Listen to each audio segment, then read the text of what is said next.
हरिः ॐ वर्णानामर्थसङ्घानां रसानां छन्दसामपि मङ्गलानां च कर्तारो वन्दे वाणी विनायकौ भवानी शङ्करो वन्दे श्रद्धाविश्वासरूपिणौ याभ्यां विना न पश्यन्ति सिद्धा स्वान्तस्थमीश्वरं वन्दे बोधमयं नित्यं गुरुं शङ्कररूपिणं यमाश्रितो हि वक्रोऽपि चन्द्रः सर्वत्र वन्दते नारायणं नमस्कृत्य नरं चैव नरोत्तमं देवीं सरस्वतीं व्यासं ततो जयमुदीरयेत् भवाब्धिमग्नं दीनं मां समुद्धरभवार्णवात् कर्मग्राहगृहीताङ्गं दासोऽहं तव शङ्कर आद्यन्तमङ्गलमजातसमानभावम् आर्यं तमीशमजरामरमात्मदेवं पञ्चाननं प्रबलपञ्चविनोदशीलं संभावये मनसि शङ्करमम्बिकेशं नमो गोभ्यः श्रीमतीभ्यः सौरभेभ्य एव च नमो ब्रह्मसुताभ्यश्च पवित्राभ्यो नमो नमः। हर हर महादेव, जय जय शंकर, हर हर शंकर। सभी मित्रों का हार्दिक मंगलमय स्वागत करते हैं।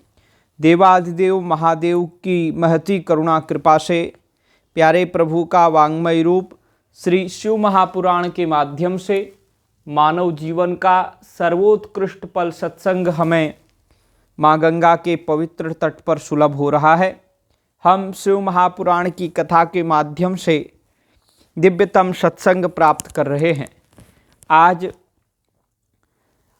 हम रुद्र संहिता के तृतीय खंड, जिसे पार्वती खंड कहते हैं, जैसे कि आपको मालूम है, प्रथम महात्म्य की कथा हमने आपको सुनाई, तत्पश्चात आपको हमने विद्येश्वर संहिता की कथा सुनाई, तत्पश्चात रुद्र संहिता के प्रथम सृष्टि खंड, फिर उसके बाद हमने आपको सती खंड सुनाया। अब सती खंड के बाद जो तृतीय खंड है वो है पार्वती खंड। बड़ी अद्भुत अद्भुत कथाएं हैं। इसमें पार्वती जी का चरित्र विशेष रूप से वर्णन किया जाएगा। इससे पूर्व सती जी का चरित्र आपने श्रवण किया। आज ये हमारा जो कथा का भाग है वह 14वां भाग है। 13 दिन और 13 भाग आज बीत चुके हैं। 14वें दिन से पार्वती खंड की कथा हम आपको श्रवण कराएंगे। इसमें हिमालय के स्थावर जंगम द्विविध स्वरूप एवं दिव्यत्व का वर्णन, मेना के साथ उनका विवाह तथा मेना आदि को पूर्व जन्म में प्राप्त हुए सनकादि के शाप एवं वरदान का कथन, इसमें राधा जी की भी कथा आएगी और इसमें उमा जी की, मेना जी की भी कथा आएगी, इसमें कलावती जी की भी कथा आएगी। तो बहुत सारे रोचक विषय इसमें आने वाले हैं। आइए श्रवण करते हैं। नारद जी ने पूछा ब्रह्मा जी से कि हे ब्रह्मन, हे पिताजी, पिता के यज्ञ में अपने शरीर का परित्याग करके दक्ष कन्या जगदम्बा सती देवी किस प्रकार गिरिराज हिमालय की पुत्री हुई, किस तरह अत्यंत उग्र तपस्या करके उन्होंने पुनः शिव जी को ही पति रूप में प्राप्त किया, यह मेरा प्रश्न है। आप इस पर भली भांति और विशेष रूप से प्रकाश डालिए। ब्रह्मा जी ने कहा, मुने नारद, तुम पहले पार्वती की माता के जन्म, विवाह और अन्य भक्तिवर्धक पावन चरित्र सुनो। मुनि श्रेष्ठ, उत्तर दिशा में पर्वतों का राजा हिमवान नामक महान पर्वत है, जो महातेजस्वी और समृद्धिशाली है। उसके 2 रूप प्रसिद्ध हैं, एक स्थावर और दूसरा जंगम। मैं संक्षेप से उसके सूक्ष्म स्थावर स्वरूप का वर्णन करता हूँ। वह रमणीय पर्वत नाना प्रकार के रत्नों का आकर है, खान है, और पूर्व तथा पश्चिम समुद्र के भीतर प्रवेश करके इस तरह खड़ा है मानो भूमंडल को नापने के लिए ही कोई मानदंड हो। वह नाना प्रकार के वृक्षों से व्याप्त है और अनेक शिखरों के कारण विचित्र शोभा से संपन्न दिखाई देता है। सिंह, व्याघ्र आदि पशु सदा सुखपूर्वक उसका सेवन करते हैं। हिम का तो वह भंडार ही है, इसलिए अत्यंत उग्र जान पड़ता है। भांति भांति के आश्चर्यजनक दृश्यों से उसकी विचित्र शोभा होती है। देवता, ऋषि, सिद्ध और मुनि उस पर्वत का आश्रय लेकर रहते हैं। भगवान शिव को वह बहुत ही प्रिय है, तपस्या करने का स्थान है। स्वरूप से ही वह अत्यंत पवित्र और महात्माओं को भी पावन करने वाला है। तपस्या में वह अत्यंत शीघ्र सिद्धि प्रदान करता है। अनेक प्रकार के धातुओं की खान और शुभ है। वही दिव्य शरीर धारण करके सर्वांग सुंदर रमणीय देवता के रूप में भी स्थित है। भगवान विष्णु का अविकृत अंश है, इसलिए वह शैलराज साधु संतों का अधिक प्रिय है। एक समय गिरिवर हिमवान ने अपनी कुल परंपरा की स्थिति और धर्म की वृद्धि के लिए देवताओं तथा पितरों का हित करने की अभिलाषा से अपना विवाह करने की इच्छा की। मुनीश्वर, उस अवसर पर संपूर्ण देवता अपने स्वार्थ का विचार करके दिव्य पितरों के पास आकर उनसे प्रसन्नतापूर्वक बोले। देवताओं ने कहा, पितरों, आप सब लोग प्रसन्न चित्त होकर हमारी बात सुनें, और यदि देवताओं का कार्य सिद्ध करना आपको अभीष्ट हो तो शीघ्र वैसा ही करें। आपकी ज्येष्ठ पुत्री जो मैना नाम से प्रसिद्ध हैं, वह मंगल रूपिणी हैं। उसका विवाह आप लोग अत्यंत प्रसन्नतापूर्वक हिमवान पर्वत से कर दें। ऐसा करने पर आप सब लोगों को सर्वथा महान लाभ होगा और देवताओं के दुखों का निवारण भी पग पग पर होता रहेगा। देवताओं की यह बात सुनकर पितरों ने परस्पर विचार करके स्वीकृति दे दी और अपनी पुत्री मैना को विधि पूर्वक हिमालय के हाथ में दे दिया। उस परम मंगलमय विवाह में बड़ा उत्सव मनाया गया। मुनीश्वर नारद मैना के साथ हिमवान के शुभ विवाह का यह सुखद प्रसंग मैंने तुमसे प्रसन्नतापूर्वक कहा है। अब आप क्या सुनना चाहते हैं? नारद जी ने पूछा, विद्वान, अब आदरपूर्वक मेरे सामने मैना की उत्पत्ति का वर्णन कीजिए। उसे किस प्रकार शाप प्राप्त हुआ था यह कहिए और मेरे संदेह का निवारण कीजिए। ब्रह्मा जी बोले, मुने, मैंने अपने दक्ष नामक जिस पुत्र की पहले चर्चा की है, उनके 60 कन्याएं हुई थीं, जो सृष्टि की उत्पत्ति में कारण बनी। नारद, दक्ष ने कश्यप आदि श्रेष्ठ मुनियों के साथ उनका विवाह किया था। यह सब वृत्तांत तो तुम्हें विदित है ही। अब प्रस्तुत विषय को सुनो। उन कन्याओं में एक स्वधा नाम की कन्या थी, जिसका विवाह उन्होंने पितरों के साथ किया। स्वधा की 3 पुत्रियां थीं, जो सौभाग्यशालिनी तथा धर्म की मूर्ति थीं। उनमें से ज्येष्ठ पुत्री का नाम मैना था। मझली धन्या के नाम से प्रसिद्ध थी और सबसे छोटी कन्या का नाम कलावती था। ये सारी कन्याएं पितरों की मानसी पुत्रियां थीं, उनके मन से प्रकट हुई थी। इनका जन्म किसी माता के गर्भ से नहीं हुआ था, अतएव ये अयोनिजा थी। केवल लोक व्यवहार से स्वधा की पुत्री मानी जाती थीं। इनके सुंदर नामों का कीर्तन करके मनुष्य संपूर्ण अभीष्ट को प्राप्त कर लेता है। ये सदा संपूर्ण जगत की वंदनीय लोक माताएं हैं और उत्तम अभ्युदय से सुशोभित रहती हैं। सबकी सब परम योगिनी, ज्ञान निधि तथा तीनों लोकों में सर्वत्र जा सकने वाली हैं।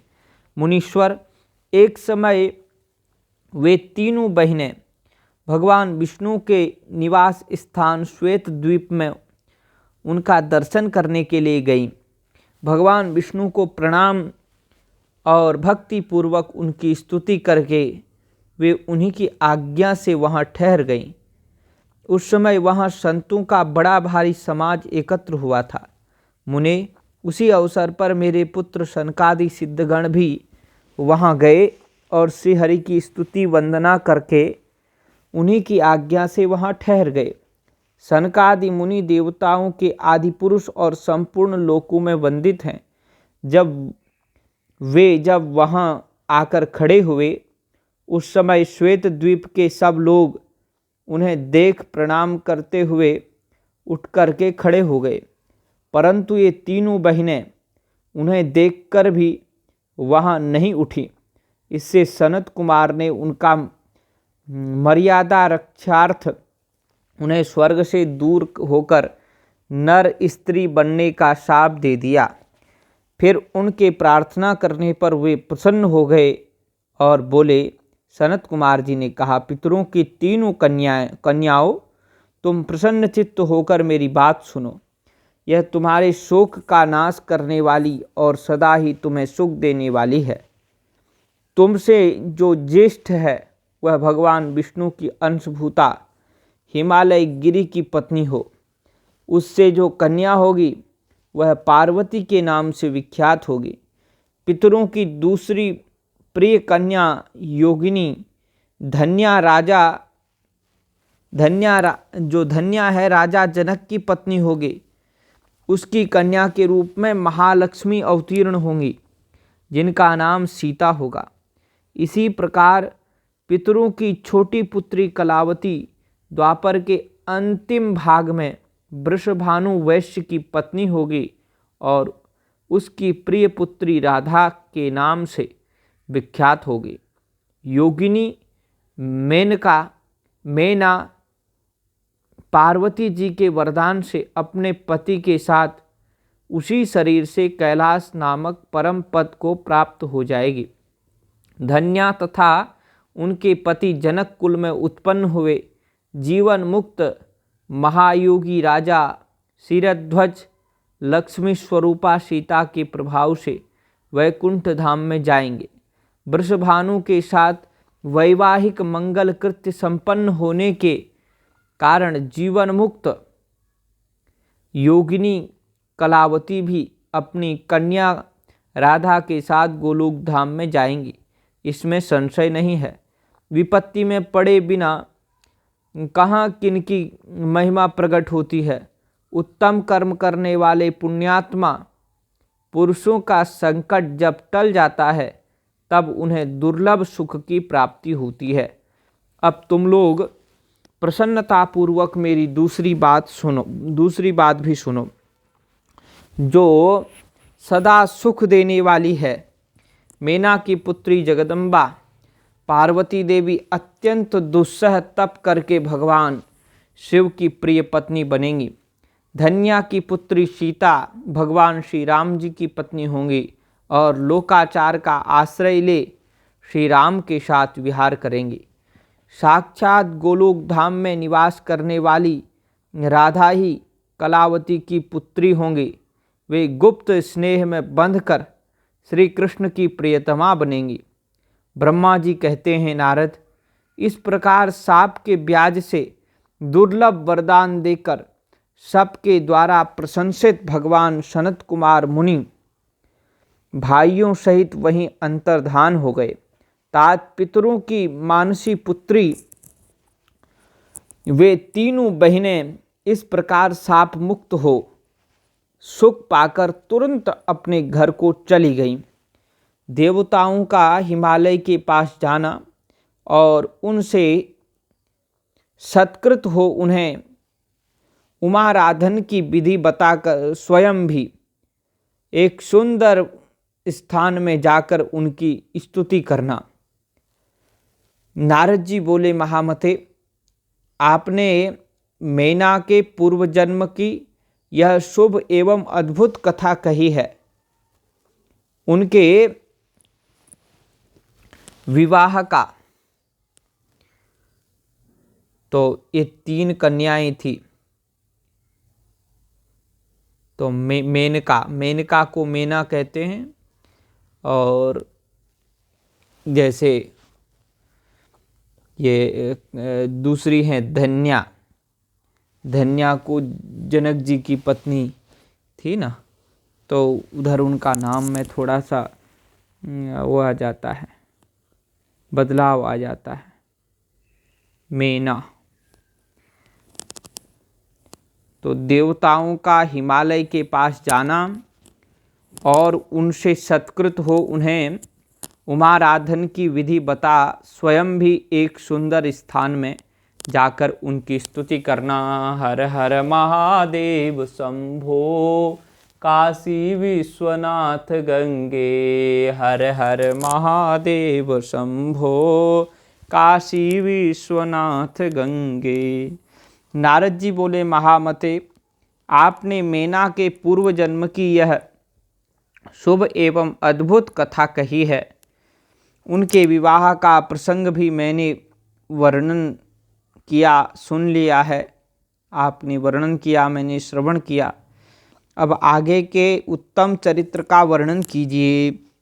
ब्रह्मा जी ने कहा, नारद, जब मैना के साथ विवाह करके हिमवान अपने घर गए, तब तीनों लोकों में बड़ा भारी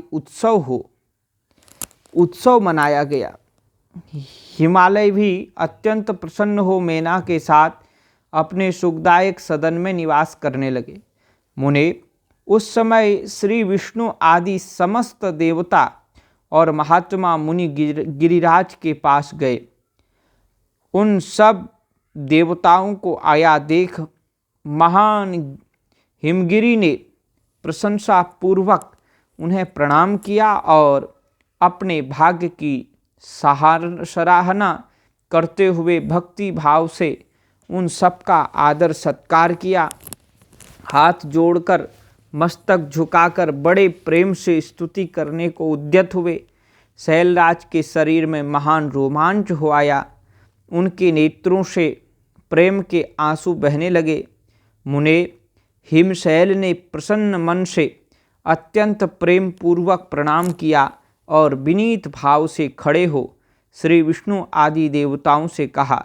हिमाचल बोले, आज मेरा जन्म सफल हो गया। मेरी बड़ी भारी तपस्या आज फलवती हो गई, सफल हुई। आज मेरा ज्ञान सफल हुआ और आज मेरी सारी क्रियाएं सफल हो गईं। आज मैं धन्य हुआ, मेरी सारी भूमि धन्य है, मेरा कुल धन्य हुआ, मेरी स्त्री तथा मेरा सब कुछ धन्य हो गया, इसमें संशय नहीं है। क्योंकि आप सब महान देवता एक साथ मिलकर एक ही समय यहाँ पधारे हैं। मुझे अपना सेवक समझकर प्रसन्नतापूर्वक उचित कार्य के लिए आज्ञा दें। हिमगिरी का यह वचन सुनकर वे सब देवता बड़े प्रसन्न हुए और अपने कार्य की सिद्धि मनाते हुए बोले। देवताओं ने कहा, महाप्राज्ञ हिमाचल, हमारा हितकारक वचन सुनो। हम सब लोग जिस काम के लिए यहाँ आए हैं उसे प्रसन्नतापूर्वक बता रहे हैं।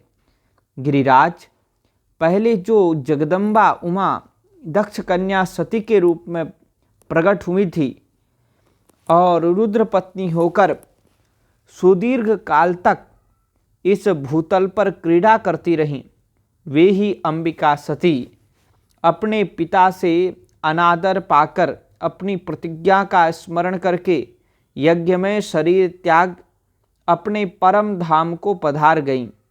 हिमगिरे, वह कन्या वे कथा लोक में विख्यात है और तुम्हें भी विदित है।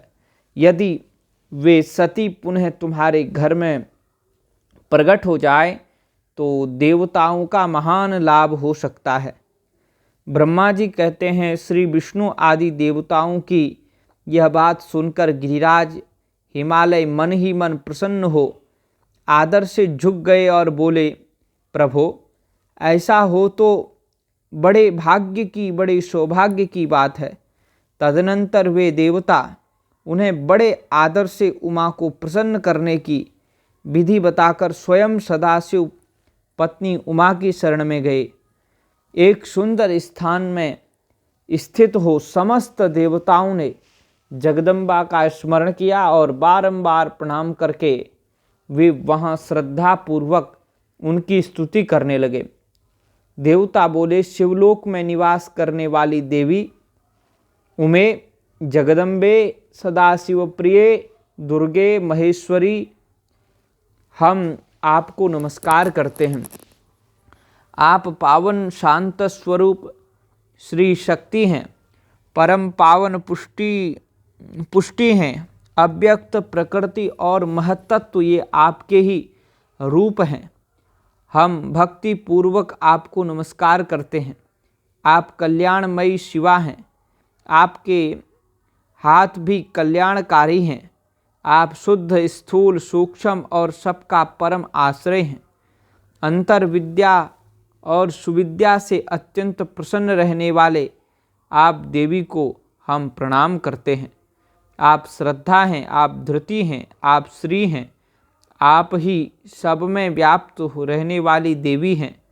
आप ही सूर्य की किरणें हैं और आप ही अपने प्रपंच को प्रकाशित करने वाली ब्रह्मांड, आप ही समस्त प्रपंच को प्रकट करने वाली, प्रकाशित करने वाली हैं। ब्रह्मांड रूप शरीर में और जगत के जीवों में रहकर जो ब्रह्मा से लेकर तृण पर्यंत संपूर्ण जगत की पुष्टि करती हैं, उन आदि देवी को हम नमस्कार करते हैं। आप ही वेद माता गायत्री हैं, आप ही सावित्री और सरस्वती हैं। आप ही संपूर्ण जगत के लिए वार्ता नामक वृत्ति हैं और आप ही धर्म स्वरूपा वेदत्रयी हैं। आप ही संपूर्ण भूतों में निद्रा बनकर रहती हैं, उनकी क्षुधा और तृप्ति भी आप ही हैं। आप ही तृष्णा, कांति, छवि, तुष्टि और सदा संपूर्ण आनंद को देने वाली हैं। आप ही पुण्यकर्ताओं के यहाँ लक्ष्मी बनकर रहती हैं। आप ही पापियों के घर सदा ज्येष्ठा लक्ष्मी की बड़ी बहन दरिद्रा के रूप में वास करती हैं। आप ही संपूर्ण जगत की शांति हैं। आप ही धारण करने वाली धात्री और एवं प्राणों का पोषण करने वाली शक्ति हैं। आप ही पांचों भूतों के सार तत्व को प्रकट करने वाली तत्वस्वरूपा हैं। आप ही नीतिज्ञों की नीति तथा व्यवसाय रूपिणी हैं। आप ही साम वेद की गीति हैं। आप ही साम वेद की गीति हैं। आप ही ग्रंथी हैं। आप ही यजुर्मंत्रों की आहुति हैं। ऋग्वेद की मात्रा तथा अथर्ववेद की परम गति भी आप ही हैं।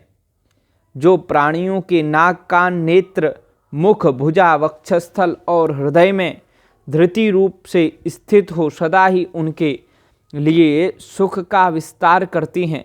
जो निद्रा के रूप में संसार के लोगों को अत्यंत शुभक प्रतीत होती हैं, वे देवी उमा जगत की स्थिति एवं पालन के लिए हम सब पर प्रसन्न हों। इस प्रकार जगत जननी सती साध्वी महेश्वरी उमा की स्तुति करके अपने हृदय में विशुद्ध प्रेम लिए वे सब देवता उनके दर्शन की इच्छा से वहाँ प्रकट हो गए।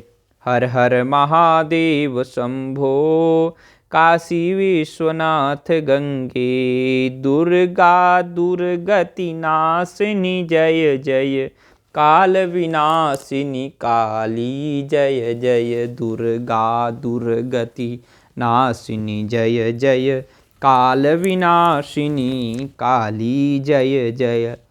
उमा रमा ब्रह्माणि जय जय, उमा रमा ब्रह्माणि जय जय, सरस्वती श्री राधे जय जय, सरस्वती श्री राधे जय जय। उमा देवी का दिव्य रूप से देवताओं को दर्शन देना, देवताओं का उनसे अपना अभिप्राय निवेदन करना और देवी का अवतार लेने की बात स्वीकार करके देवताओं को आश्वासन देना। ब्रह्मा जी कहते हैं, नारद, देवताओं के इस प्रकार स्तुति करने पर दुर्गम पीड़ा का नाश करने वाली जगज्जननी देवी दुर्गा उनके सामने प्रकट हुई। वे परम अद्भुत दिव्य रत्नमय रथ पर बैठी हुई थीं। उन श्रेष्ठ रथ में घुंघरू लगे हुए थे, उस श्रेष्ठ रथ में घुंघरू लगे हुए थे और मुलायम बिस्तर बिछे थे। उनके श्री विग्रह का एक एक अंग करोड़ों सूर्यों से भी अधिक प्रकाशमान और रमणीय था। ऐसे अवयवों से वे अत्यंत उद्भासित हो रही थी। सब ओर फैली हुई अपनी तेजो राशि के मध्य भाग में वे विराजमान थी। उनका रूप अद्भुत, बहुत ही सुंदर था और उनकी छवि की कहीं कहीं तुलना नहीं थी। सदाशिव के साथ विलास करने वाली उन महादेवी महामाया की किसी के साथ समानता नहीं थी। शिवलोक में निवास करने वाली वे देवी त्रिविध चिन्मय गुणों से युक्त थी।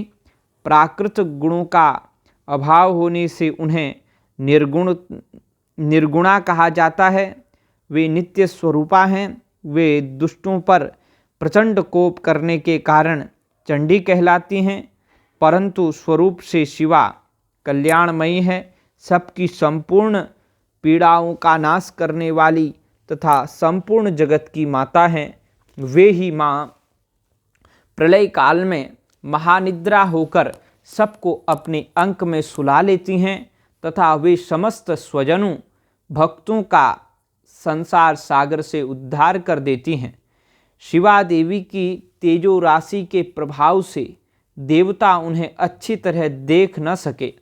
तब उनके दर्शन की अभिलाषा से देवताओं ने फिर उनका स्तवन किया।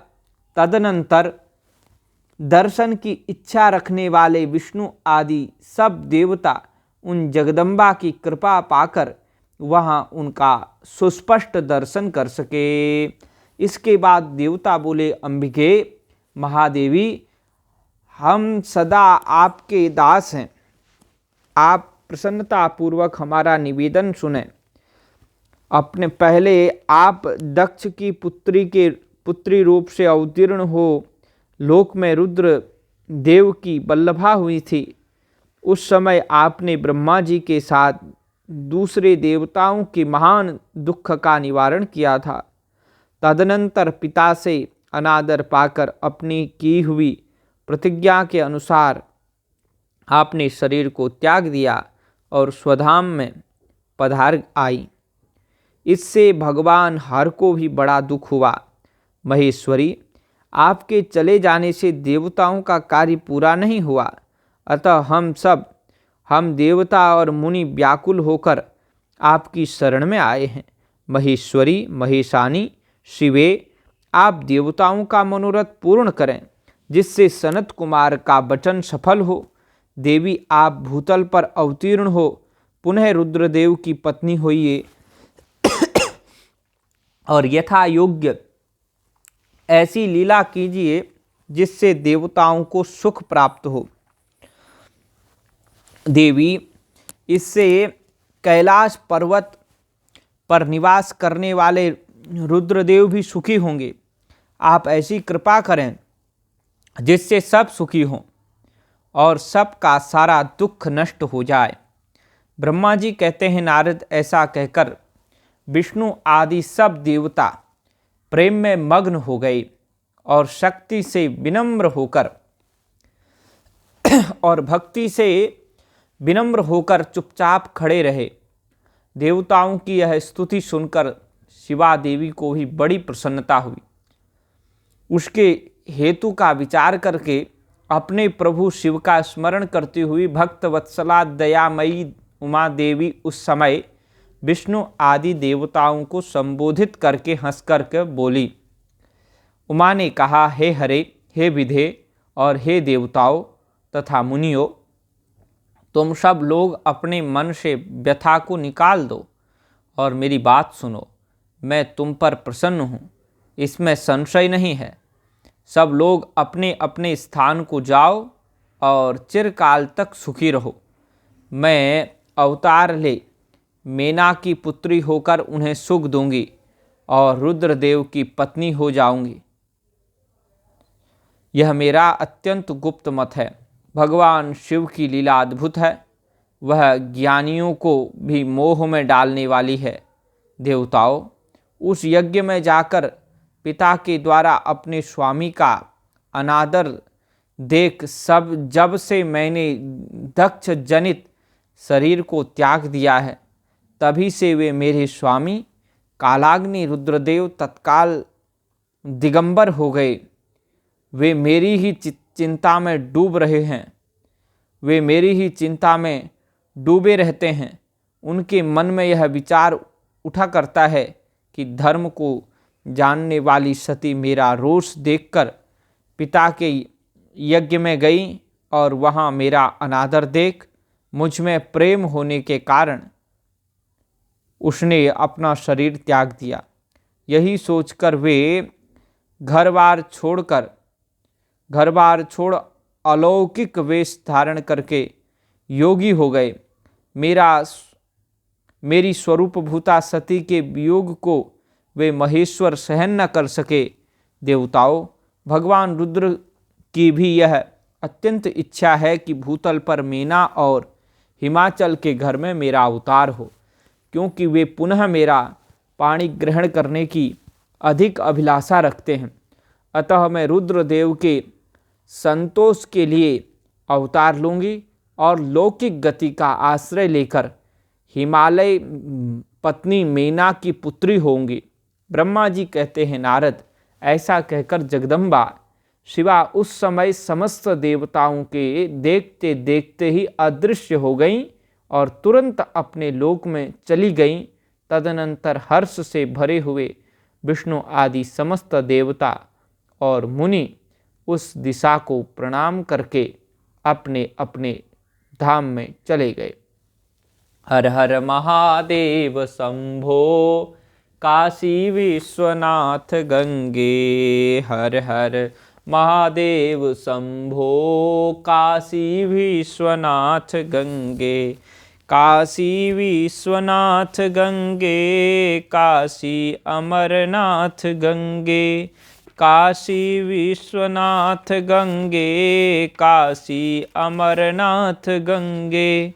हर हर महादेव शंभो काशी विश्वनाथ गंगे। मेना को प्रत्यक्ष दर्शन देकर शिवा देवी का उन्हें अभिष्ट वरदान से संतुष्ट करना तथा मेना से मैनाक का जन्म। नारद जी ने पूछा, पिताजी, जब देवी दुर्गा अंतर्धान हो गईं और देवगण अपने अपने धाम को चले गए, उसके बाद क्या हुआ?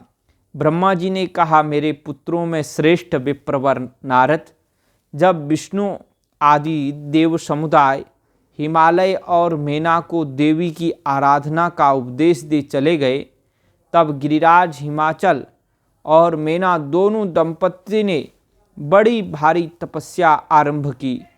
वे दिन रात शंभु और शिवा का चिंतन करते हुए भक्ति युक्त चित्त से नित्य उनकी सम्यक रीति से आराधना करने लगे। हिमवान की पत्नी मेना बड़ी प्रसन्नता से शिव सहित शिवा देवी की पूजा करने लगी। वे उन्हीं के संतोष के लिए सदा ब्राह्मणों को ज्ञान देती रहती थीं। मन में संतोष की कामना ले मैना चैत्र मास के आरंभ से लेकर 27 वर्षों तक प्रतिदिन तत्परता पूर्वक शिवा देवी की पूजा और आराधना में लगी रहीं। वे अष्टमी को उपवास करके, नवमी को लड्डू, बलि सामग्री पीठी, खीर और गंध पुष्प आदि देवी को भेंट करते थे। गंगा के किनारे औषधि प्रस्थ में उमा की मिट्टी की मूर्ति बनाकर नाना प्रकार की वस्तुएं समर्पित करके उसकी पूजा करती थी। मैना देवी कभी कभी निराहार रहती, कभी व्रत के नियमों का पालन करती, कभी जल पीकर रहती और कभी हवा पीकर ही रह जाती थी। विशुद्ध तेज से दमकती हुई दीप्तिमती मैना ने प्रेम पूर्वक शिवा में चित्त लगाए 27 वर्ष व्यतीत कर दिए। 27 वर्ष पूरे होने पर जगन्मयी शंकर कामिनी जगदम्बा उमा अत्यंत प्रसन्न हुई। मैना की उत्तम भक्ति से संतुष्ट हो वे परमेश्वरी देवी उन पर अनुग्रह करने के लिए उनके सामने प्रकट हुई। तेजो मंडल के बीच में विराजमान तथा दिव्य अवयवों से संयुक्त उमा देवी प्रत्यक्ष दर्शन दे मैना से हंसते हुए बोली। देवी ने कहा, गिरिराज, हिमालय की रानी महासाध्वी मैना, मैं तुम्हारी तपस्या से बहुत प्रसन्न हूँ। तुम्हारे मन में जो अभिलाषा हो उसे कहो। मैना, तुमने तपस्या, व्रत और समाधि के द्वारा जिस जिस वस्तु के लिए प्रार्थना की है वह सब मैं तुम्हें दूंगी।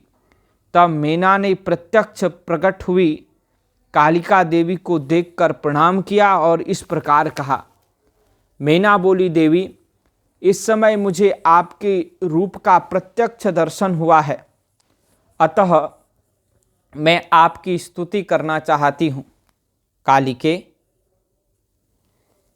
इसके लिए आप प्रसन्न हो। ब्रह्मा जी कहते हैं, नारद, मैना के ऐसा कहने पर सर्वमोहिनी कालिका देवी ने मन में अत्यंत प्रसन्न हो अपनी दोनों बाहों से खींचकर मैना को हृदय से लगा लिया। इससे उन्हें तत्काल महाज्ञान की प्राप्ति हो गई। फिर तो मैना देवी प्रिय वचनों द्वारा भक्ति भाव से अपने सामने खड़ी हुई, कालिका की स्तुति करने लगी। मैना बोली, जो महामाया जगत को धारण करने वाली चंडिका, लोकधारिणी तथा संपूर्ण मनोवांछित पदार्थों को देने वाले हैं, उन महादेवी को मैं प्रणाम करती हूँ। जो नित्य आनंद प्रदान करने वाली माया, योग निद्रा, जगत जननी तथा सुंदर कमलों की माला से अलंकृत हैं, उन नित्य सिद्धा उमा देवी को मैं नमस्कार करती हूँ। जो सबकी मातामही, नित्य आनंदमयी, भक्तों के शोक का नाश करने वाली तथा कल्प पर्यंत नारियों एवं प्राणियों की बुद्धि रूपिणी हैं, उन देवी को मैं प्रणाम करती हूँ। आप यतियों के अज्ञानमय बंधन के नाश की हेतुभूता ब्रह्म विद्या हैं। फिर मुझ जैसी नारियां आपके प्रभाव का क्या वर्णन कर सकती हैं। अथर्ववेद की जो हिंसा, मारण आदि का प्रयोग है वह आप ही हैं। देवी, आप मेरे अभिष्ट फल को प्रदान कीजिए। भावहीन, आकार रहित तथा अदृश्य नित्यानित्य तन्मात्राओं से आप ही पंचभूतों के समुदाय को संयुक्त करती हैं। आप ही उनकी शाश्वत शक्ति हैं। आपका स्वरूप नित्य है। आप समय समय पर योग युक्त एवं समर्थ नारी के रूप में प्रकट होती हैं। आप ही जगत की योनि और आधार शक्ति हैं। आप ही प्राकृत तत्वों से परे नित्या प्रकृति कही गई हैं, जिसके द्वारा ब्रह्म के स्वरूप को वश में किया जाता है, जाना जाता है, वह नित्या विद्या आप ही हैं। मातः, आज मुझ पर प्रसन्न होइए। आप ही अग्नि के भीतर व्याप्त दाहिका शक्ति हैं। आप ही सूर्य किरणों में स्थित प्रकाशिका शक्ति हैं। चंद्रमा में जो आह्लादिका शक्ति है वह भी आप ही हैं। ऐसी आप चंडी देवी का मैं स्तवन वंदन करती हूँ। आप स्त्रियों को बहुत प्रिय हैं। ऊर्ध्वरेता ब्रह्मचारियों की ध्येयभूता नित्या ब्रह्म शक्ति भी आप ही हैं। संपूर्ण जगत की वांछा तथा श्रीहरि की माया भी आप ही हैं, जो देवी इच्छानुसार रूप धारण करके सृष्टि पालन और संहारमयी हो उन कार्यों का संपादन करती हैं तथा ब्रह्मा विष्णु एवं रुद्र के शरीर की भी हेतुभूता हैं। वे आप ही हैं। देवी, आज आप मुझ पर प्रसन्न हो। आपको पुनः मेरा नमस्कार है। ब्रह्मा जी कहते हैं, नारद, मैना के इस प्रकार स्तुति करने पर दुर्गा कालिका ने पुनः उन उमा देवी से कहा, तुम अपना मनोवांछित वर मांग लो। हिमाचल प्रिय, तुम मुझे प्राणों के समान प्यारी हो। तुम्हारी जो इच्छा हो वह मांगो, उसे मैं निश्चय ही दे दूंगी। तुम्हारे लिए मुझे कुछ भी अदेय नहीं है। महेश्वरी, उमा का यह अमृत के समान मधुर वचन सुनकर हिमगिरि कामिनी मैना बहुत संतुष्ट हुई और इस प्रकार बोली, शिवे, आपकी जय हो, जय हो। उत्कृष्ट ज्ञान वाली महेश्वरी जगदम्बिके, यदि मैं वर पाने के योग्य हूँ तो फिर आपसे श्रेष्ठ वर मांगती हूँ। जगदम्बे, पहले तो मुझे 100 पुत्र हों, उन सब की बड़ी आयु हो, वे बल पराक्रम से युक्त तथा रिद्धि सिद्धि से संपन्न हों। उन पुत्रों के पश्चात मेरे एक पुत्री हो, जो स्वरूप और गुणों से सुशोभित होने वाली हो। वह दोनों कुलों को आनंद देने वाली तथा तीनों लोकों में पूजित हो। जगदम्बिके, शिवे, आप ही देवताओं का कार्य सिद्ध करने के लिए मेरी पुत्री तथा रुद्रदेव की पत्नी होइए और तदनुसार लीला कीजिए। ब्रह्मा जी कहते हैं, नारद, मेनका की बात सुनकर प्रसन्न हृदया देवी उमा ने उनके मनोरथ को पूर्ण करने के लिए मुस्कुराकर कहा। देवी बोली, पहले तुम्हें 100 बलवान पुत्र प्राप्त होंगे, उनमें भी एक सबसे अधिक बलवान और प्रधान होगा, जो सबसे पहले उत्पन्न होगा। तुम्हारी भक्ति से संतुष्ट हो मैं स्वयं तुम्हारे यहाँ पुत्री के रूप में अवतीर्ण होऊंगी और समस्त देवताओं से सेवित हो उनका कार्य सिद्ध करूंगी। ऐसा कहकर जगद्धात्री परमेश्वरी कालिका शिवा मेनका के देखते देखते वहीं अदृश्य हो गई। तात महेश्वरी से अभीष्ट वर पाकर मेनका को भी अपार हर्ष हुआ। उनका तपस्या जनित सारा क्लेश नष्ट हो गया। मुने, फिर कालक्रम से मेना के गर्भ रहा और वह प्रतिदिन बढ़ने लगा। समयानुसार उनसे एक उत्तम पुत्र उत्पन्न किया। तो समयानुसार उसने एक उत्तम पुत्र को उत्पन्न किया जिसका नाम मैनाक था। उसने समुद्र के साथ उत्तम मैत्री बांधी। वह अद्भुत पर्वत नागवधुओं के उपभोग का स्थल बना हुआ है। उसके समस्त अंग श्रेष्ठ हैं। हिमालय के 100 पुत्रों में वह सबसे ज्येष्ठ और महान बल पराक्रम से संपन्न है। अपने से या अपने बाद प्रकट हुए समस्त पर्वतों में एकमात्र मैनाक ही पर्वत राज के पद पर प्रतिष्ठित है। हर हर शंभो जय जय शंभो, हर हर शंभो जय जय शंभो, हर हर शंभो जय जय शंभो। देवी उमा का हिमालय के हृदय तथा मेना के गर्भ में आना, गर्भस्था देवी का देवताओं द्वारा स्तवन, उनका दिव्य रूप में प्रादुर्भाव, माता मेना से बातचीत तथा नवजात कन्या के रूप में परिवर्तित होना, ब्रह्मा जी कहते हैं नारद, तदनंतर मैना और हिमालय आदरपूर्वक देव कार्य की सिद्धि के लिए कन्या प्राप्ति के हेतु वहाँ जगत जननी भगवती उमा का चिंतन करने लगे, जो प्रसन्न होने पर संपूर्ण अभिष्ट वस्तुओं को देने वाली हैं। वे महेश्वरी उमा अपने पूर्ण अंश से गिरिराज हिमवान के चित्त में प्रविष्ट हुई। इससे उनके शरीर में अपूर्व एवं सुंदर प्रभाव उतर आई। वे आनंद मग्न हो अत्यंत प्रकाशित होने लगी। उस अद्भुत तेजो राशि से संपन्न महामना हिमालय अग्नि के समान अदृश्य हो गए थे। तत्पश्चात सुंदर कल्याणकारी समय में गिरिराज हिमालय ने अपनी प्रिया मैना के उदर में शिवा के उस परिपूर्ण अंश का आधान किया।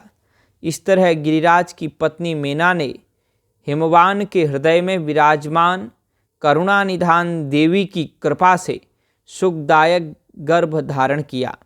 संपूर्ण जगत की निवासभूता देवी के गर्भ में आने से गिरिप्रिया मैना सदा तेजो मंडल के बीच में स्थित होकर अधिक शोभा पाने लगी। अपनी प्रिया शुभांगी मैना को देखकर गिरिराज हिमवान बड़ी प्रसन्नता का अनुभव करने लगे। गर्भ में जगदम्बा के आ जाने से वे महान तेज से संपन्न हो गई थी। मुने, उस अवसर में विष्णु आदि देवता और मुनियों ने वहाँ आकर गर्भ में निवास करने वाली शिवा देवी की स्तुति की और तदनंतर महेश्वरी की नाना प्रकार से स्तुति करके प्रसन्न चित्त हुए। वे सब देवता अपने अपने धाम को चले गए। जब 9वां महीना बीत गया और 10वां भी पूरा हो चला, तब जगदम्बा कालिका ने समय पूर्ण होने पर गर्भस्थ शिशु की जो गति होती है उसी को धारण किया, अर्थात जन्म ले लिया। उस अवसर पर आद्याशक्ति सती साध्वी शिवा पहले मैना के सामने अपने ही रूप में प्रकट हुई। वसंत ऋतु में चैत्र मास की 9वीं तिथि को मृगशिरा नक्षत्र में आधी रात के समय चंद्रमंडल से आकाश गंगा की भांति मेनका के उदर से देवी शिवा का अपने ही स्वरूप में प्रादुर्भाव हुआ। उस समय संपूर्ण संसार में प्रसन्नता छा गई। अनुकूल हवा चलने लगी जो सुंदर, सुगंधित एवं गंभीर थी। उस समय जल की वर्षा के साथ फूलों की वृष्टि हुई। विष्णु आदि सब देवता वहाँ आए। सबने सुखी होकर प्रसन्नता के साथ जगदम्बा के दर्शन किए और शिवलोक में निवास करने वाली दिव्य रूपा महामाया शिव कामिनी मंगलमयी कालिका माता का स्तवन किया। नारद, जब देवता लोग स्तुति करके चले गए तब मेनका उस समय प्रकट हुई। नील कमल दल के समान कांति वाली श्यामवर्णा देवी को देखकर अतिशय आनंद का अनुभव करने लगी। देवी के उस दिव्य रूप का दर्शन करके गिरिप्रिया मैना को ज्ञान प्राप्त हो गया। वे उन्हें परमेश्वरी समझकर अत्यंत हर्ष से उल्लसित हो उठी और संतोषपूर्वक बोली। मैना ने कहा, जगदम्बे महेश्वरी, आपने बड़ी कृपा की जो मेरे सामने प्रकट हुई। अंबिके, आपकी बड़ी शोभा हो रही है। शिवे, आप संपूर्ण शक्तियों में आद्याशक्ति तथा तीनों लोकों की जननी हैं।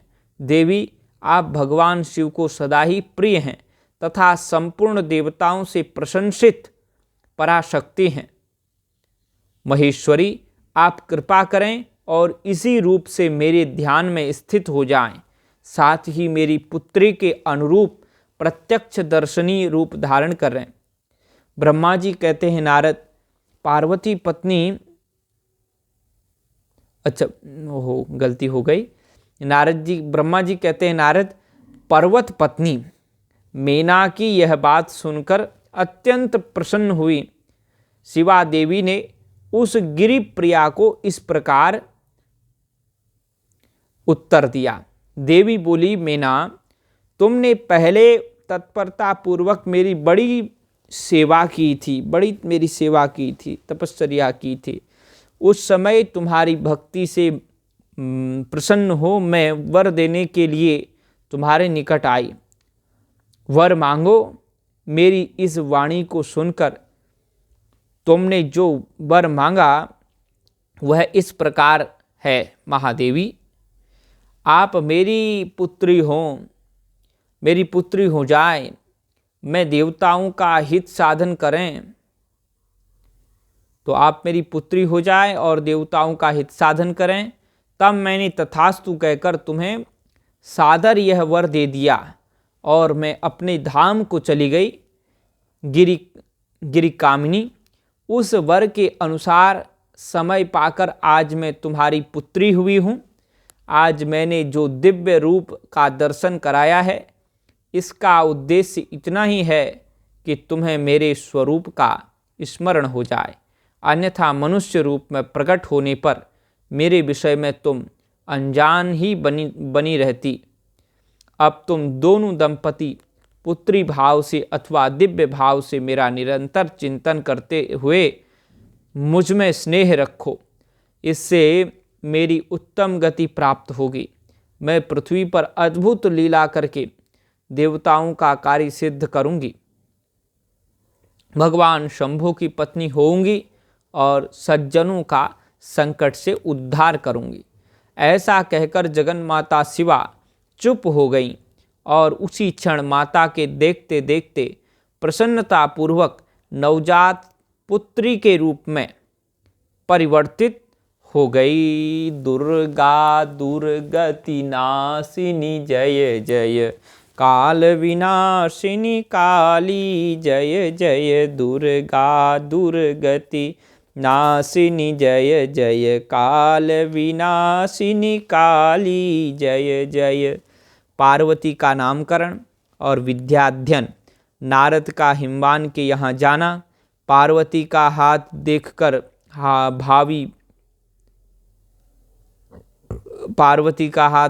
भावी फल बताना, चिंतन करते हुए हिमवान को आश्वासन दे, पार्वती का विवाह शिवजी के साथ करने को कहना और उनके संदेह का निवारण करना। ब्रह्मा जी कहते हैं, नारद, मैना के सामने महातेजस्विनी कन्या होकर लौकिक गति का आश्रय ले वह रोने लगी। उसका मनोहर रुदन सुनकर घर की सब स्त्रियां हर्ष से खिल उठीं और बड़े वेग से प्रसन्नतापूर्वक वहां आ पहुँची। नील कमल दल के समान श्याम कांति वाली उस परम तेजस्विनी और मनोरम कन्या को देखकर गिरिराज हिमालय अतिशय आनंद में निमग्न हो गए। तदनंतर सुंदर मुहूर्त में मुनियों के साथ हिमवान ने अपनी पुत्री के काली आदि सुखदायक नाम रखे। देवी शिवा गिरिराज के भवन में दिनों दिन बढ़ने लगी। ठीक उसी तरह जैसे वर्षा के समय में गंगा जी की जलराशि और शरद ऋतु के शुक्ल पक्ष में चांदनी बढ़ती है, सुशीलता आदि गुणों से संयुक्त तथा बंधुजनों की प्यारी उस कन्या को कुटुंब के लोग अपने कुल के अनुकूल पार्वती नाम से पुकारने लगे। माता ने कालिका उमा अरे तपस्या मत कर कहकर तप करने से रोका था मुने, इसलिए वह सुंदर मुख वाली गिरिराज नंदिनी आगे चलकर लोक में उमा के नाम से विख्यात हो गई। नारद, तदनंतर जब विद्या के उपदेश का समय आया, तब शिवा देवी अपने चित्त को एकाग्र करके बड़ी प्रसन्नता के साथ ज्येष्ठ गुरु से विद्या पढ़ने लगी। पूर्व जन्म की सारी विद्याएं उन्हें उसी तरह प्राप्त हो गई जैसे शरत काल में हंसों की पांत अपने आप स्वर गंगा के तट पर पहुंच जाती हैं और रात्रि में अपना प्रकाश स्वतः महोषधियों को प्राप्त हो जाता है। मुने, इस प्रकार मैंने शिवा की किसी एक लीला का ही वर्णन किया है। अब अन्य लीला का वर्णन करूँगा, सावधान होकर के सुनो। एक समय की बात है, तुम भगवान शिव की प्रेरणा से प्रसन्नतापूर्वक हिमाचल के घर गए। मुने, तुम शिव तत्व के ज्ञाता और उनकी लीला के जानकारों में श्रेष्ठ हो। नारद, गिरिराज हिमालय ने तुम्हें घर पर आया देख प्रणाम करके तुम्हारी पूजा की और अपनी पुत्री को बुलाकर उससे तुम्हारे चरणों में प्रणाम करवाया। मुनीश्वर फिर स्वयं ही तुम्हें नमस्कार करके हिमाचल ने अपने सौभाग्य की सराहना की और अत्यंत मस्तक झुका हाथ जोड़कर तुमसे कहा। हिमालय बोले, हे मुनि नारद, हे ब्रह्मपुत्रों में श्रेष्ठ ज्ञानवान प्रभु, आप सर्वज्ञ हैं और कृपा पूर्वक दूसरों के उपकार में लगे रहते हैं। मेरी पुत्री की जन्म कुंडली में जो गुण दोष हों उसे बताइए। मेरी बेटी किसकी सौभाग्यवती प्रिय पत्नी होगी? ब्रह्मा जी कहते हैं, मुनि श्रेष्ठ, तुम बातचीत में कुशल और कौतुकी तो हो ही। गिरिराज हिमालय के ऐसा कहने पर तुमने कालिका का हाथ देखा और उसके संपूर्ण अंगों पर विशेष रूप से दृष्टिपात करके हिमालय से इस प्रकार कहना आरंभ किया। नारद बोले, शैलराज और मैना, आपकी यह पुत्री चंद्रमा की आदि कला के समान बड़ी है। समस्त शुभ लक्षण इसके अंगों की शोभा बढ़ाते हैं। यह अपने पति के लिए अत्यंत सुखदायिनी होगी और माता पिता की भी कीर्ति बढ़ाएगी। संसार की समस्त नारियों में यह परम साध्वी और स्वजनों को सदा महान आनंद देने वाली होएगी। गिरिराज, तुम्हारी पुत्री के हाथ में सब उत्तम लक्षण ही विद्यमान हैं। केवल एक रेखा विलक्षण है, उसका यथार्थ फल सुनो। इसे ऐसा पति प्राप्त होगा जो योगी, नंग धड़ंग रहने वाला, निर्गुण और निष्काम होगा। उसके न माँ होगी न बाप।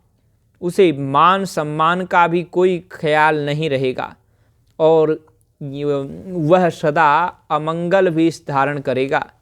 ब्रह्मा जी कहते हैं, नारद, तुम्हारी इस बात को सुन और सत्य मानकर मैना तथा हिमाचल दोनों पति पत्नी बहुत दुखित हुए।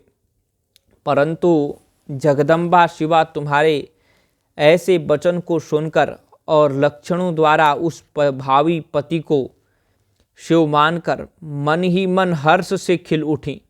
नारद जी की बात कभी झूठ नहीं हो सकती। यह सोचकर शिवा भगवान शिव के युगल चरणों में संपूर्ण हृदय से अत्यंत स्नेह करने लगी। नारद, उस समय मन ही मन दुखी हो हिमालय ने तुमसे कहा, मुने, उस रेखा का फल सुनकर मुझे बड़ा दुख हुआ है। मैं अपनी पुत्री को उससे बचाने के लिए क्या उपाय करूं? मुने, तुम महान कौतुक करने वाले और वार्तालाप विशारद हो। हिमवान की बात सुनकर अपने मंगलकारी वचनों द्वारा उनका हर्ष बढ़ाते हुए तुमने इस प्रकार कहा। नारद जी बोले, गिरिराज, तुम स्नेहपूर्वक सुनो। मेरी बात सच्ची है, वह झूठ नहीं होगी। हाथ की रेखा ब्रह्मा जी की लिपि है, निश्चय ही वह मिथ्या नहीं हो सकती। अतः शैल परवर, इस कन्या को वैसा ही पति मिलेगा, इसमें संशय नहीं है।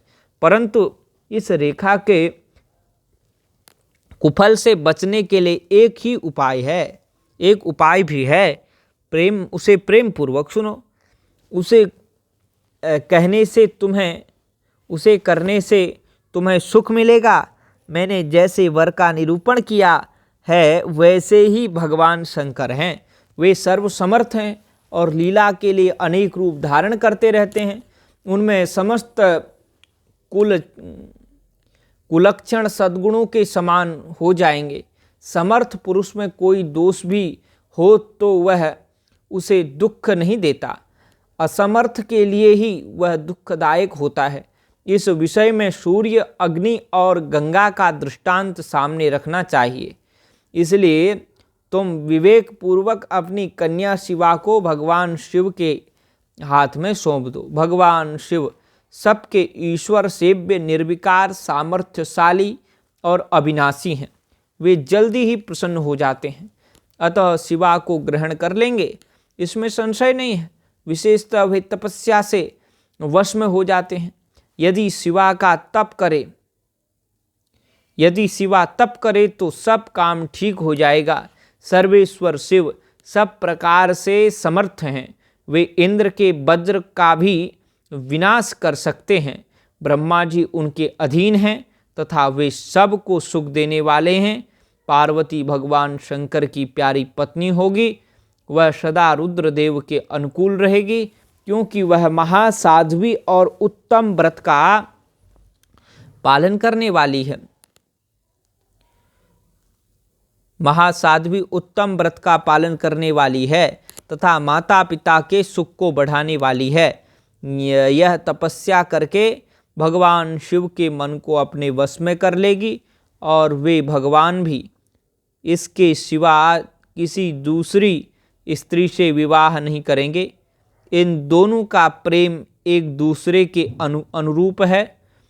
वैसा उच्च कोटि का प्रेम न तो किसी का हुआ है, न इस समय है और न आगे होगा। गिरिश्रेष्ठ, इन्हीं देवताओं के कार्य करने हैं और उनके जो काम नष्ट प्राय हो गए हैं उन सब का इनके द्वारा पुनः उज्जीवन या उद्धार होगा। अद्रिराज, आपकी कन्या को पाकर ही भगवान हर अर्धनारीश्वर होंगे। इन दोनों का पुनः हर्षपूर्वक मिलन होगा। आपकी यह पुत्री अपनी तपस्या के प्रभाव से सर्वेश्वर महेश्वर को संतुष्ट करके उनके शरीर के आधे भाग को अपने अधिकार में कर लेंगी, उनका अर्धांग बन जाएंगी। गिरिश्रेष्ठ, तुम्हें अपनी यह कन्या भगवान शंकर के सिवा दूसरे किसी को नहीं देनी चाहिए। यह देवताओं का गुप्त रहस्य है, इसे कभी प्रकाशित नहीं करना चाहिए। हिमालय ने कहा, ज्ञानी मुनि नारद, मैं आपको एक बात बता रहा हूँ, उसे प्रेम पूर्वक सुनिए और आनंद का अनुभव कीजिए।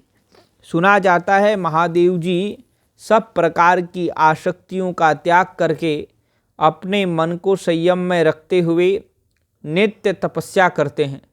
देवताओं की भी दृष्टि में नहीं आते। देवर से ध्यान मार्ग में स्थित हुए वे भगवान शंभु परब्रह्म में लगाए हुए अपने मन को कैसे हटाएंगे? ध्यान छोड़कर विवाह करने को कैसे उद्यत होंगे? इस विषय में मुझे महान संदेह है। दीपक की लौ के समान प्रकाशमान अविनाशी प्रकृति से परे निर्विकार, निर्गुण, सगुण, निर्विशेष और निरीह जो परब्रह्म है वही उनका अपना सदाशिव नामक स्वरूप है। अतः वे उसी का सर्वत्र साक्षात्कार करते हैं। किसी का बाह्य अनात्म वस्तु पर दृष्टि नहीं डालते।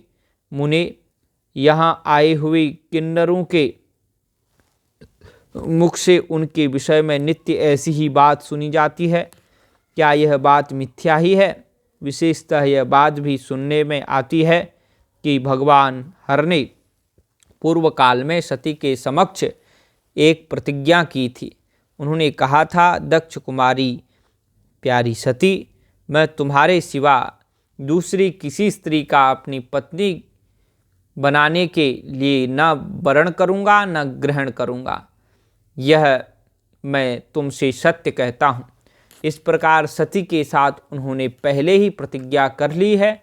अब सती के मर जाने पर वे दूसरी किसी स्त्री को कैसे ग्रहण करेंगे?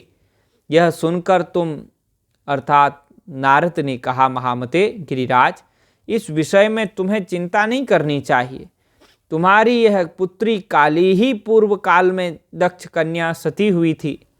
उस समय इसी का नाम सदा सर्वमंगलदायी सती नाम था।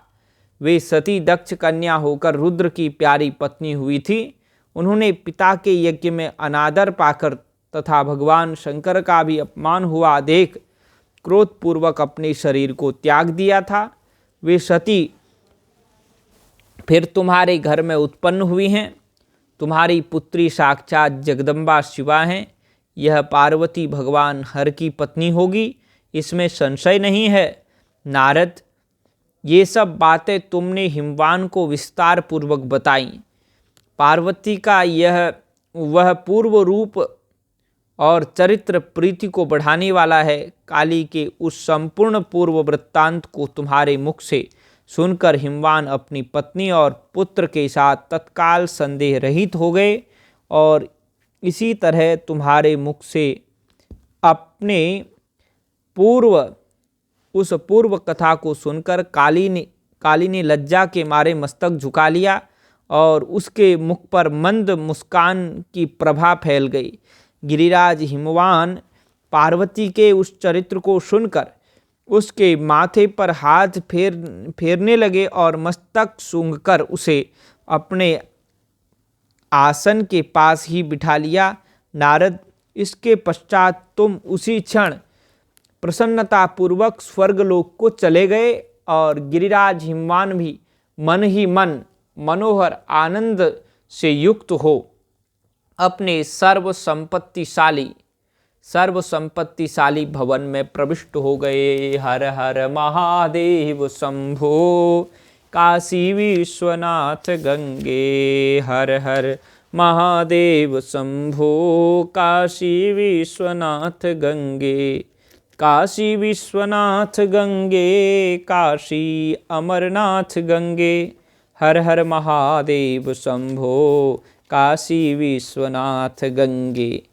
तो आज की कथा के विषय रहे थे हिमालय के स्थावर जंगम द्विविध स्वरूप एवं दिव्यत्व का वर्णन, मेना के साथ उनका विवाह तथा मेना आदि को पूर्व जन्म में प्राप्त हुए सनकादि के शाप एवं वरदान का कथन, और देवताओं का हिमवान के पास जाना और उनसे सत्कृत हो उन्हें उमाराधन की विधि बता स्वयं भी एक सुंदर स्थान में जाकर उनकी स्तुति करना, उमा देवी का दिव्य रूप से देवताओं को दर्शन देना, देवताओं का उनसे अपना अभिप्राय निवेदन करना और देवी का अवतार लेने की बात स्वीकार करके देवताओं को आश्वासन देना। तत्पश्चात मेना को प्रत्यक्ष दर्शन देकर शिवा देवी का उन्हें अभिष्ट वरदान से संतुष्ट करना तथा मेना से मेनका का जन्म। और उसके पश्चात आपको हमने आज सुनाया देवी उमा का हिमवान के हृदय तथा मेना के गर्भ में आना, गर्भस्था देवी का देवताओं द्वारा स्तवन, उनका दिव्य रूप में प्रादुर्भाव, माता मेना से बातचीत तथा नवजात कन्या की रूप में परिवर्तित होना।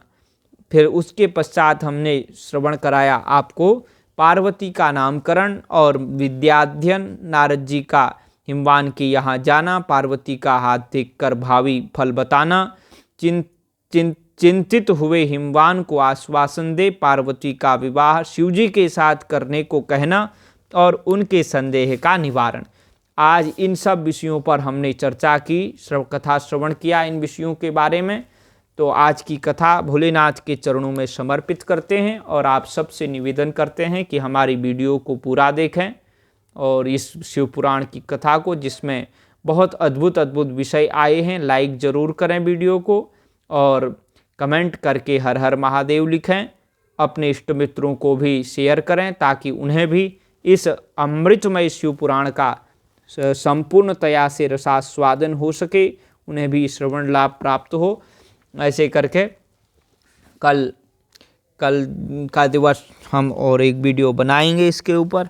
फिर परसों से हम जा रहे हैं राजस्थान, तो फिर प्रभु इच्छा से जब वापस आएंगे उसके बाद ही आपको पुनः हम श्री शिव महापुराण की कथा सुनाएंगे।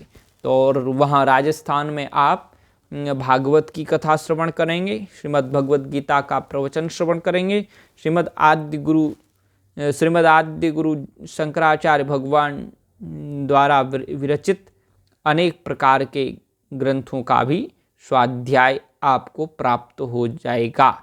हम इस प्रकार यही प्रयत्न करेंगे कि किसी न किसी या तो चरपट पंजरिका से आपको श्रवण कराएंगे या फिर हम आपको श्रवण कराएंगे प्रश्नोत्तरी से, कहीं न कहीं से भी हम आपको सुनाएंगे ज़रूर। तो आप हमारे साथ यूँ ही बनी रहिए। हर हर महादेव, जय माँ गंगे, हर हर गंगे, नमामि गंगे।